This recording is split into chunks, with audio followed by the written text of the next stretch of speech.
I sat down with Paulo Borba Casella just days after the U.S. action in Venezuela. He's an international law professor and coordinator of the BRICS study group at the University of São Paulo.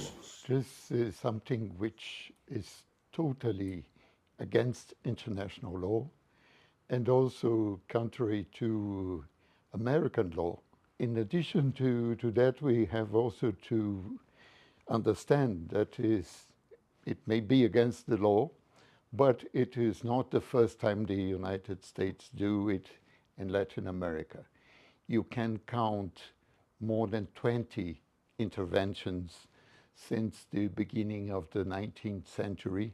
Now, talking about the BRICS nations, how have they responded? And of course there was not any kind of joint statement, but nevertheless, was it possible to see any kind of cohesion with the views brought by the BRICS nations in this case? Well, if we take the 4 of the 5 original participants of the BRICS, Brazil has stated that an unacceptable line had been crossed with also China and Russia and South Africa made equivalent statements saying that it is abusive, it's illegal, and that Maduro should be returned to his homeland.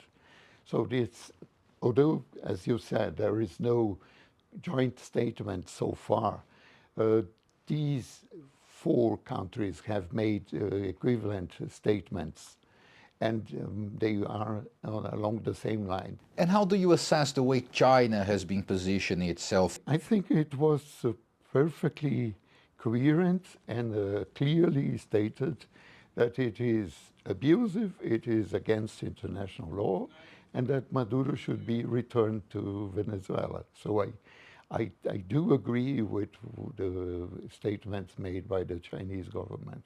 Some say that this could even signal an end to the multilateral system. Do you think it could go that far? Well, it certainly does not improve multilateralism.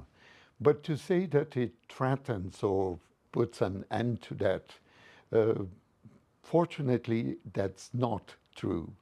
And it is important, notwithstanding violations, the law exists.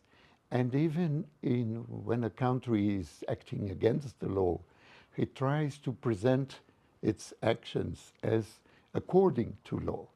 So even the violators of international law, and it is also important to stress and reinforce the role of the multilateral institutions. We do need then to keep some order in the world, notwithstanding all the mess that's going around right now. Perfect. Professor, thank you very much. Muito obrigado.